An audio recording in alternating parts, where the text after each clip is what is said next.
Peristiwa 7 tahun yang lalu saat aku ikut tinggal di rumah bibi sampai sekarang masih teringat jelas. Bahkan terkadang aku masih berharap semua itu terulang kembali.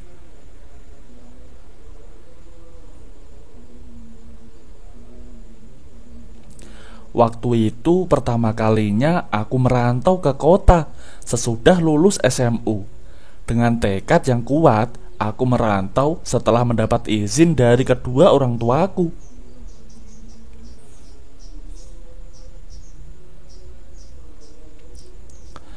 Mereka memang mengizinkan karena di kota tujuanku ada saudara yang bisa dimintai tolong untuk tempat tinggal sekaligus mengawasiku di kota.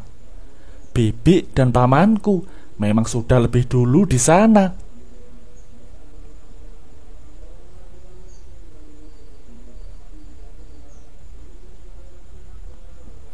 Bibiku ini adalah kakak tiri dari ayahku, dan berbekal alamat yang diberikan, aku langsung menuju ke kediaman bibi di kota menggunakan bis agar biayanya lebih murah.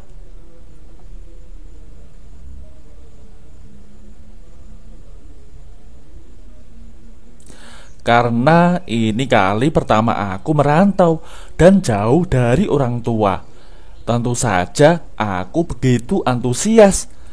Tiba di kota masih petang, namun sampai di rumah bibi matahari sudah bersinar.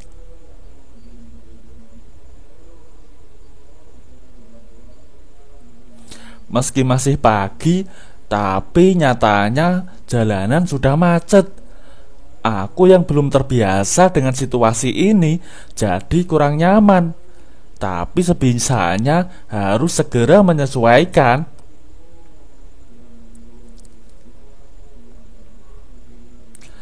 Kedatanganku disambut dengan baik oleh paman dan juga bibiku. Meski kami jarang bertemu, tapi rasanya mereka begitu senang dengan kedatanganku ini. Mereka jarang sekali pulang kampung, jadi kami jarang bertemu. Meski hari raya sekalipun belum tentu pulang. Apalagi sekarang mereka sudah cukup sukses di kota.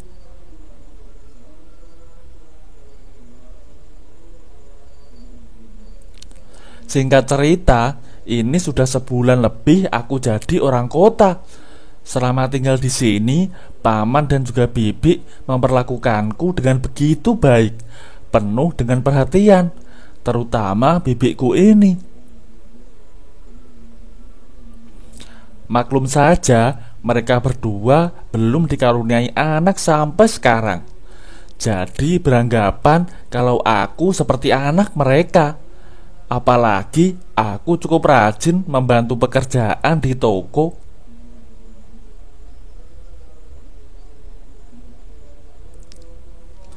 Bibi punya toko cukup lengkap di sini, dan setiap harinya aku selalu bantu-bantu, mulai dari mengemas sampai melayani pembeli. Kulakukan sembari menunggu panggilan kerja yang kukirim ke beberapa tempat.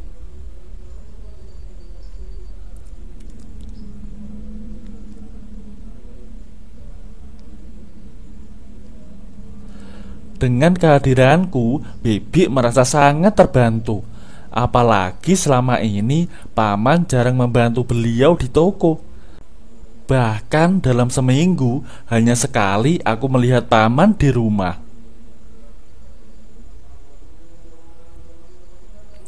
Katanya paman punya pekerjaan sampingan sebagai seorang pemborong yang membuat dia jarang di rumah. Aku sendiri percaya saja karena memang paman terlihat baik, tak terlihat gelagat mencurigakan. Namun 2 bulan aku tinggal di rumah bibi, mulai ada percikan pertengkaran antara mereka berdua, yang entah apa penyebabnya. Aku sendiri kurang tahu. Sampai suatu ketika paman pulang ke rumah setelah hampir 2 minggu penuh tak pulang. Ku dengar dari depan pintu rumah mereka kembali bertengkar dengan begitu kerasnya. Kini yang menjadi persoalan tentang adanya chat WA masuk dari seseorang yang menurut Bibi kata-katanya cukup mesra. Bibi pun beranggapan kalau itu dari wanita lain meski dinamai laki-laki.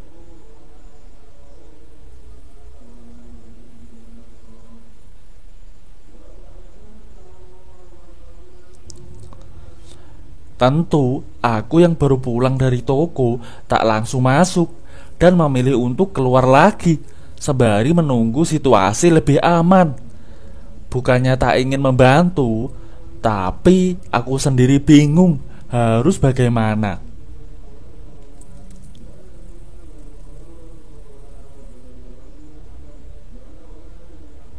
1 jam lebih aku menunggu di warung sambil ngopi, dan saat pulang nampak situasi sudah tenang. Tak terlihat paman, hanya ku dengar Bibi di dalam kamar sedang menangis.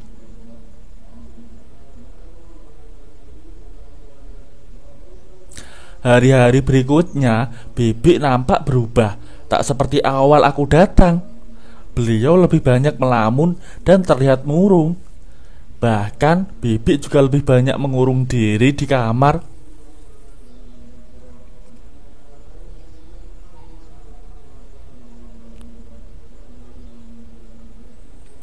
Sedangkan paman sejak saat itu belum lagi kulihat di rumah maupun di toko. Melihat kondisi yang rumit membuatku merasa harus lebih aktif dalam mengurus toko supaya tetap berjalan.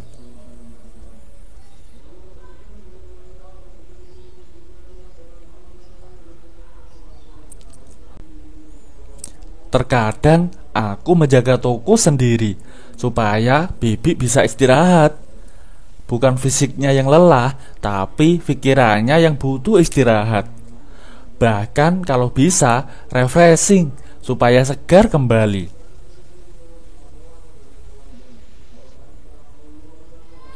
Suatu hari aku pulang agak telat karena kebetulan toko sedang ramai. Sampai-sampai aku kerepotan melayani para pembeli. Namun aku tetap bersyukur karena bisa mengatasi semuanya sendiri.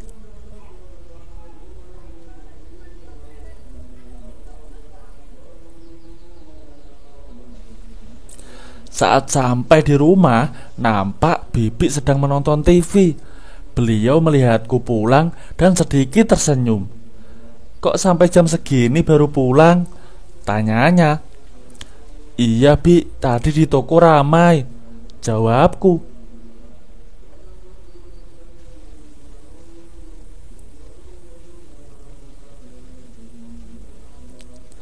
Malam ini Bibi mengenakan daster tanpa lengan, motif bunga-bunga yang nampak tipis.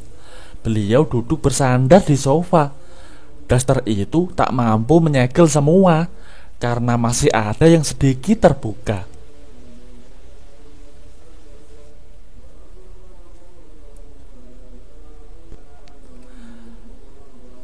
Membuat pikiranku tak karuan. "Terima kasih ya San, kamu mau Bibi repotin terus," ucap Bibi Sumi, membuatku kembali memandang wajah beliau.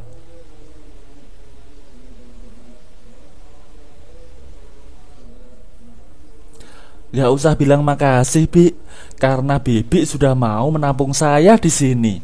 Jadi gak salah kalau saya bantu Bibi sebisanya," jawabku. Bibi pun menangis setelah mendengar jawabanku.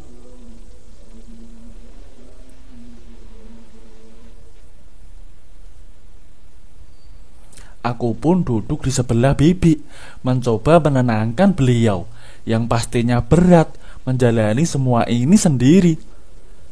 "Sudah Bi, gak usah sedih. Saya ikhlas kok bantu Bibi. Bibi tahu San, karena kamu anak yang baik," ucapnya.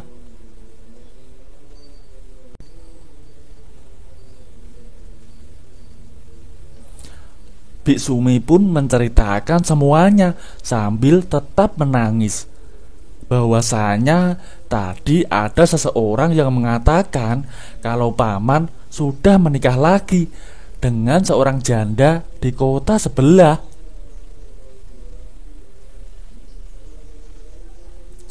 Orang itu juga memberikan bukti berupa foto yang diambil sekitar 5 bulan yang lalu. Tentu saja Bibi yang tahu merasa kecewa dan dikhianati, karena selama ini paman hanya pamit untuk urusan pekerjaan.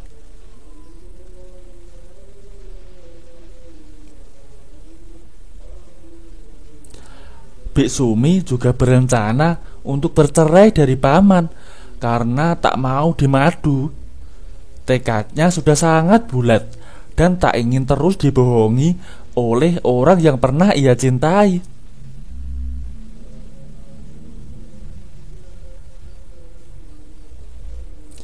Ku geser duduk lebih dekat, mencoba menghibur Bibi yang sedang emosi.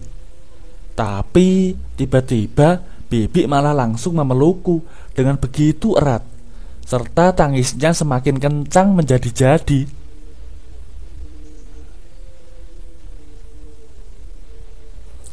Sembari menangis, Bibi masih saja berkata ingin berpisah. Aku berusaha menenangkan Bibi dengan mengusap-usap punggungnya, sembari memberi nasihat agar beliau lebih tenang.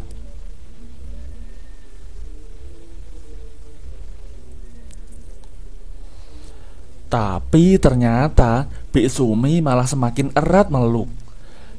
Ini kali pertama Bibi melukku, bahkan sangat erat. Aku sampai terdiam, tak tahu harus bagaimana menghadapi situasi seperti ini.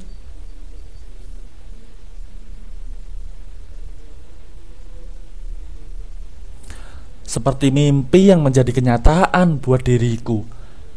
Bibi sendiri sebenarnya cukup cantik, meski usianya sudah 40 tahun. Beliau terlihat putih bersih karena kerja di dalam ruangan.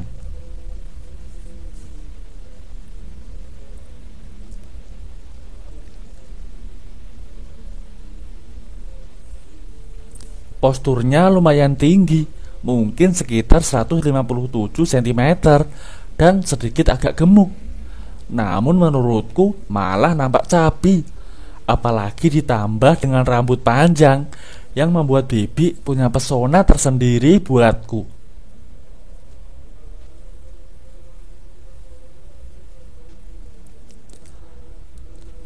Lumayan lama kami dalam posisi yang seperti ini, sampai terdengar tangisan Bibi sudah mereda.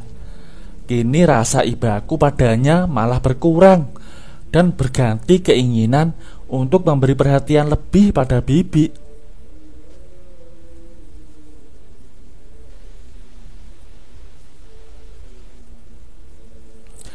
Pastinya Bibi lebih membutuhkan perhatian karena kondisi yang dihadapi saat ini. Di saat sudah cukup tenang, ku pandang Bibi sambil memegang tangannya, membuat beliau juga memandangku.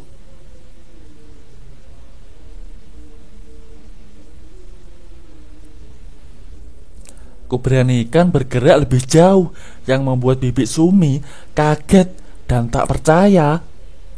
Namun itu tak membuatku menyerah untuk tetap berusaha memberi perhatian pada Bibi saat ini juga.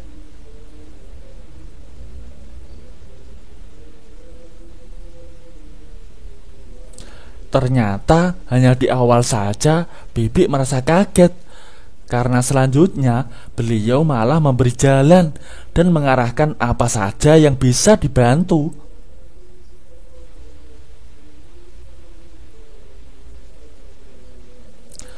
Jadilah saat itu untuk pertama kalinya dalam hidupku aku bisa membantu Bik Sumi dengan segenap jiwa dan raga.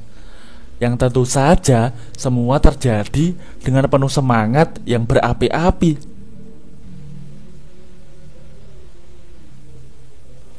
Bibi sendiri seperti tak ingin menyerahkan semuanya pada aku. Jadi beliau juga ikut aktif sampai benar-benar semua beban yang ia pikirkan hilang, berganti dengan rasa nyaman yang sangat ia perlukan.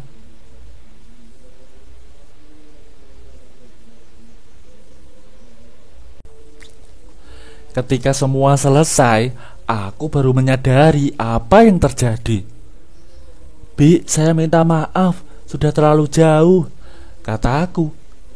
"Gak perlu, San, Bibi juga yang salah karena sudah memberimu beban ini," katanya. Akhirnya, setelah sedikit penyesalan, kami lanjutkan buat ngobrol. Dan baru ku ketahui kalau sebenarnya selama ini Bibi memang memerlukan perhatian yang seperti tadi aku berikan.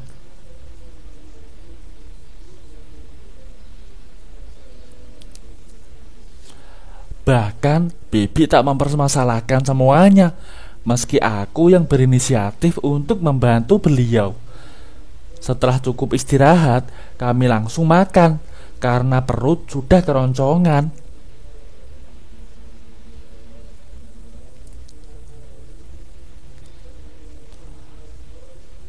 Malam yang masih panjang dan kesempatan yang terbuka membuat aku dan Bibi sepakat untuk saling membantu jika memang sudah sangat perlu.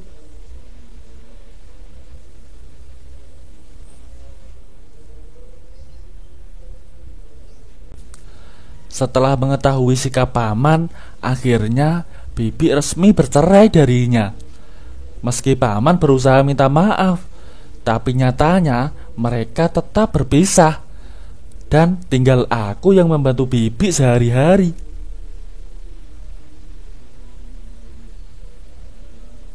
Aku membantu Bibi di rumah selama hampir 2 tahun sebelum Bibi menerima lamaran dari seorang teman dekatnya yang memang sudah suka dengan Bibi sejak lama.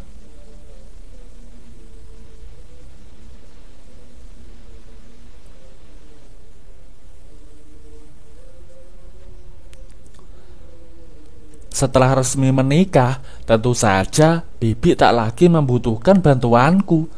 Meski sebenarnya masih bisa, tapi kami sepakat untuk kembali ke hidup yang normal.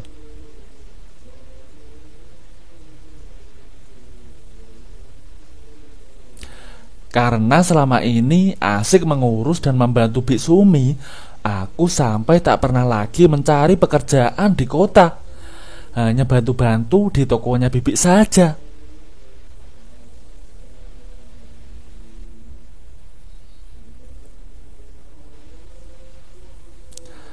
Saat aku berniat kembali ke kampung, Bibi mencegahku dan ingin agar aku tetap di sini, membantu Bibi di toko.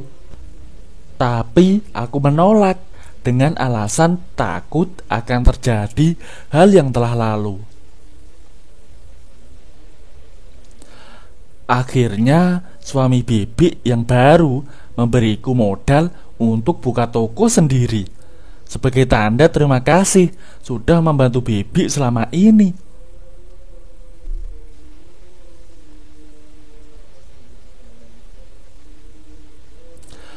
Karena sudah punya modal dan tahu ilmunya, aku terima saran itu dan buka toko sendiri di kota sebelah supaya lebih nyaman dalam menjalankan usaha.